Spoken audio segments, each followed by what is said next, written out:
Apa pun cik mak mati ke? Bila seseorang itu meninggal dunia, ada hutang puasa, jelas. Wajib dah waris si mati bayar qada puasa tadi dengan fidyah atau dengan puasa qada. Jawabnya nombor satu dulu. Kalau si mati ada meninggalkan harta, wajib dibayar fidyah dari harta peninggalannya. Contoh, satu cupak untuk satu puasa yang kita tinggal. Okey, secupak beras. Sehari tinggal puasa, wajib bayar secupak beras. Beri ke orang miskin. Di Pemasuri ni kedai mana jual beras pakai timbang cupak lagi? Cekabak tu dulu. Ada tak sini? Tak ada lah sini pakai benda. Pakai kilo belaka dah. Dah nak buat ke mana?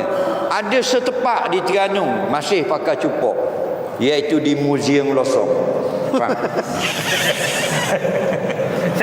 Duduk dalam museum dah.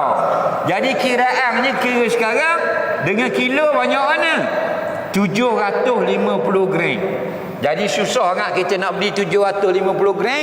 Gini senang, beli sekilo atas hari tinggal puasa. Jadi kalau ayah kita cimat arwah tinggal 2 hari puasa, beli beras 2 kilo, lebih dah dari 2 cupak. Dan kata Syekh Ibn Hajar dan Syekh Ramli, hak lebih itu dapat pahala sedekah. Faham? Jadi kalau mak kita ada tinggal 8 hari puasa, mak kita mati, kita cabut duit mak kita untuk 8 kilo beras. Faham lagi? Atas kilo seorang miskin, 8 kilo, 8 orang miskin boleh, 4 orang miskin boleh 2 kilo seorang, 2 orang miskin boleh 4 kilo seorang, atau seorang miskin beri semua 8 kilo pun boleh. Cuma kita berniat, inilah fidyah puasa arwah bapakku kerana-Mu ya Allah. Okey? Nombor 1, kalau si mati ada tinggal harta. Faham lagi? Kalau ayah dak tinggal sekepeng, ayah dak kerja tu, ayah kerja dia main dang je. Kedai bakso, turun pagi balik garik. Tak ada harta sekepeng. Faham? Maka wajib dak anak-anak keluar harta. Sunat, bukan wajib. Okey? Sunat. Bila sunat, buatlah kebajikan. Ayah kita tu banyak dosa, banyak lara. Mudah-mudahan kebajikan anak-anak ini mengkafarahkan dosa ayah di akhirat sana. Betul tak? Jangan kira dah. Biar kita habis biti sikit tak apa. Tolong jelaskan hutang ayah kita dengan Allah Ta'ala. Kalau duit si mati, wajib guna. Kalau duit waris, sunat guna. Wallahu a'lam. Alhamdulillah. Ustaz, kalau sekiranya ialah masa tengah puasa kan, ia salah makan sikit Ustaz. Tengah puasa? Tengah puasa lah siang hari tu. Makan banyak mana tu? Makan ia kecak sikit Ustaz, air gerang sangat. Sengaja? Lah sengaja lah. Tadi tak sengaja ke tak sengaja? Sengaja lah Ustaz. Sengaja makan? Sengaja. Dia pasal gerang sangat, tengok tu pelok. Makan sikit? Makan sikit je. Banyak.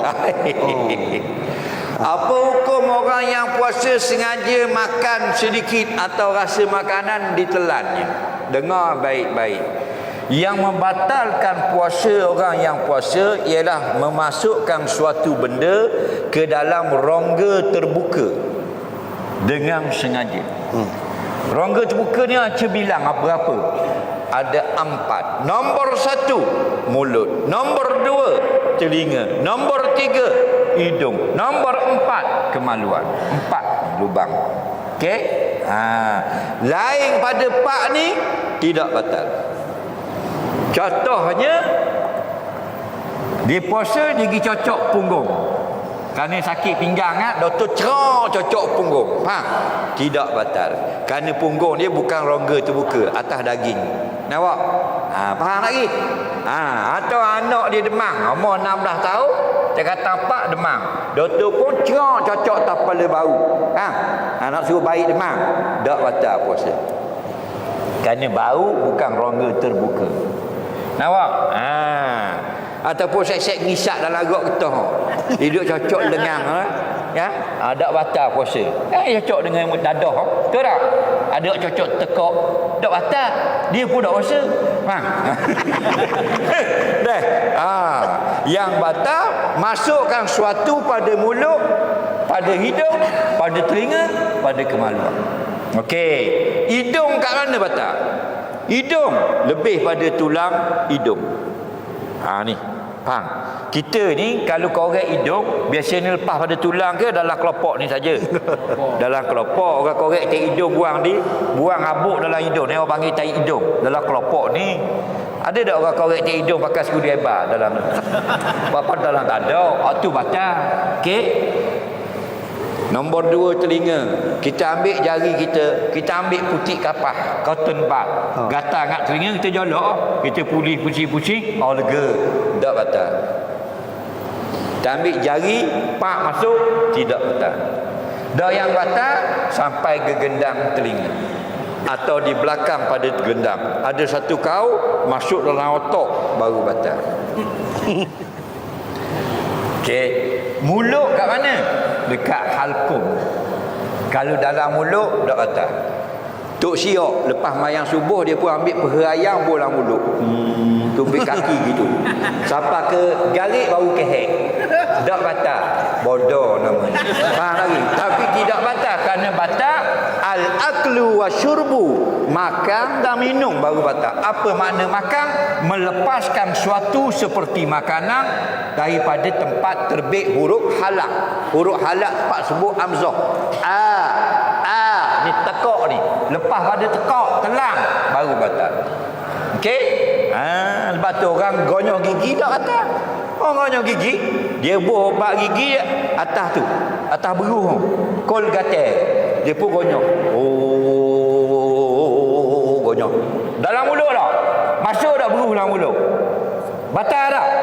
Tak batal. Mak tok tua dia lagi tak batal pasal gonyoh tangan gigi. Kau tu lagi tak batal. Boleh bayang. Siap boleh nyanyi gonyoh gigi. Faham dah gigi duk tangan. Faham lagi? Gitu. Tu. Jadi kalau sengaja telang setitik air batal. Sengaja bubuh obat di telinga sampai kena di otak dalam gendang batal. Sengaja masuk air teh kopi dalam lubang hidung sampai halkum batal. Okey, itu hukum yang muktamad dalam mazhab. Okey, itu kalau sengaja tak? Saja. Kalau tak sengaja tak batal. Faham? Tak sengaja terlupalah maksudnya. Okey? Tak batal. Bukan kata sikit. Banyak pun tak batal. Sebab apa? Sebab Nabi kata guana man nasiya man akala wa syariba nisyan. Satu riwayat, barang siapa makan dan minum kerana lupa. Riwayat yang kedua, man soma panasya, barang siapa yang berpuasa. Panasya, lepas dia puasa, dia mari dak ingat. Dia puasa dah, dia dak ingat. Dia lupa. Fa'akala wa syariba. Lepas dia lupa, dia pergi makan dan minum pula. Faham? Dia dah ingat dia puasa, dia pergi makan, minum. Faham lagi? Wal yutimma saumahu. Nabi kata dok batal, teruskan puasa. Jelas lagi. Kerana itulah kata ulama-ulama, antaranya Imam Nawawi sebut dalam kitab Majmu', man akala wa syariba nisya wa in kana qalla zalika au kasura lam yuftir. Wa hadza mazhab. Kalau siapa yang terlupa puasa, dia lalu makan dan minum, sama ada dia pergi makan sikit au kasur atau dia makan banyak, lam yuftir, tidak batal puasanya kerana tersalah. Faham lagi? Okey? Inilah pendapat mazhab. Damik duana tersalah itu dimaafkan. Hadis yang lain pula.